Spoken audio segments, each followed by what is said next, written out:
2024 সালের প্রথম একাদশী সফল একাদশী ব্রত পালন করতে হবে 7 জানুয়ারি 2024 রবিবারে। তো সারা বিশ্বের সকল স্থানেই এই সফল একাদশী ব্রত 7 জানুয়ারি রবিবার পালন করতে হবে। তো সফল একাদশী ব্রতের সারা বিশ্বের পরদিন পালনের সময়সূচি ভিডিওটির শেষে বিস্তারিতভাবে দেয়া হয়েছে। তো এখন আমরা সফল একাদশী ব্রত মাহাত্ম্য সম্পর্কে আলোচনা করব। পৌষ মাসের কৃষ্ণপক্ষের একাদশীর নাম সফলা। ব্রহ্মাণ্ড পুরাণে যুধিষ্ঠির শ্রীকৃষ্ণ সংবাদে এই তিথির মাহাত্ম্য বর্ণিত হয়েছে। যুধিষ্ঠির বললেন, হে প্রভু, পৌষ মাসের কৃষ্ণপক্ষীয় একাদশীর নাম, বিধি এবং পূজ্য দেবতা বিষয়ে আমার কৌতূহল নিবারণ করুন। শ্রীকৃষ্ণ বললেন, হে মহারাজ, আপনার প্রতি স্নেহবশত সেই ব্রত কথা বিষয়ে বলছি। এই ব্রত আমাকে যেরকম সন্তুষ্ট করে, বহু দান দক্ষিণাযুক্ত যজ্ঞাদি দ্বারা আমি সেই রকম সন্তুষ্ট হই না। তাই যত্ন সহকারে এই একাদশী ব্রত পালন করা কর্তব্য। পৌষ মাসের কৃষ্ণপক্ষীয় একাদশীর নাম সফলা। নাগদের মধ্যে যেমন শেষনাগ, পক্ষীদের মধ্যে গরুড়, মানুষের মধ্যে ব্রাহ্মণ, দেবতাদের মধ্যে নারায়ণ সর্বশ্রেষ্ঠ, তেমনই সকল ব্রতের মধ্যে এই একাদশী ব্রতই সর্বশ্রেষ্ঠ। হে মহারাজ, যারা এই একাদশী ব্রত পালন করেন তারা আমার অত্যন্তই প্রিয়। তাদের এই জগতে ধনলাভ ও পরজগতে মুক্তি লাভ হয়। হাজার হাজার বছর তপস্যায় যে ফল লাভ হয় না, একমাত্র সফলা একাদশীতে রাত্রি জাগরণের ফলে তা অনায়াসে প্রাপ্ত হওয়া যায়। মহিষ্মত নামে এক রাজা প্রসিদ্ধ চম্পাবতী নগরে বাস করতেন।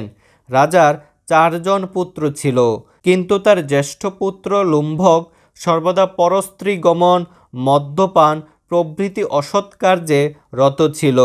সে সর্বক্ষণ ব্রাহ্মণ, বৈষ্ণব ও দেবতাদের নিন্দা করত। পুত্রের এই আচরণে ক্ষুব্ধ হয়ে রাজা তাকে রাজ্য থেকে বার করে দিলেন।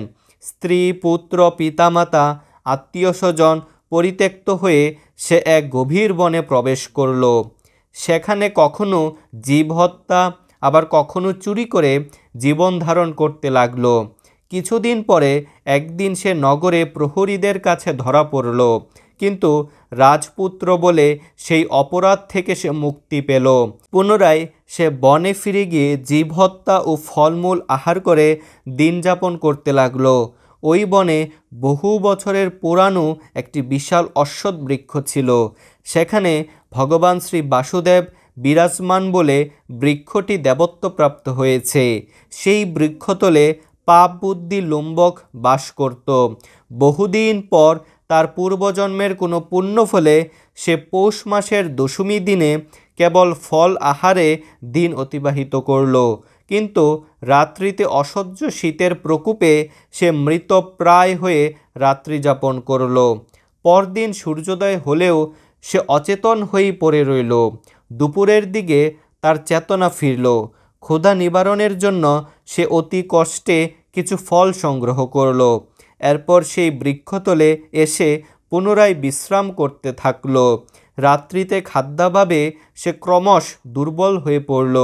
সে প্রাণ রক্ষার্থে ঈশ্বরের উদ্দেশ্যে ফলগুলি নিয়ে, হে ভগবান, আমার কি গতি হবে বলে অশ্রুপাত করতে করতে সেই বৃক্ষমূলে, হে লক্ষ্মীপতি নারায়ণ, আপনি প্রসন্ন হন বলে নিবেদন করল। এইভাবে সে অনাহারে ও অনিদ্রায় সেই রাত্রি যাপন করল। ভগবান নারায়ণ সেই পাপী লুম্ভকে রাত্রি জাগরণকে একাদশীর জাগরণ এবং ফল অর্পণকে পূজা বলে গ্রহণ করলেন। এইভাবে অজ্ঞাতসারে লুম্ভকের সফল একাদশী ব্রত পালন হয়ে গেল। প্রাতকালে আকাশে দৈববাণী হল, হে পুত্র, তুমি সফলা ব্রতের পুণ্য প্রভাবে রাজ্যপ্রাপ্ত হবে। সেই দৈববাণী শোনামাত্র লুম্ভক দিব্যরূপ লাভ করল। তার পাপ বুদ্ধি দূর হলো। সে পুনরায় নিষ্কণ্টক রাজ্য লাভ করল।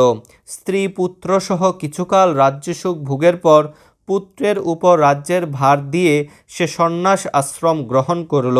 অবশেষে মৃত্যুকালে সে অসুখ অভয় ভগবানের কাছে ফিরে গেল। হে মহারাজ, এভাবে সফলা একাদশী ব্রত যিনি পালন করেন তিনি জাগতিক সুখ ও পরে মুক্তি লাভ করেন। এই একাদশী ব্রতে যারা শ্রদ্ধাশীল তারাই ধন্য, তাদের জন্ম সার্থক, এতে কোনো সন্দেহ নেই। এই একাদশী ব্রত পাঠ ও শ্রবণে মানুষের রাজস্ব যজ্ঞের ফল লাভ হয়।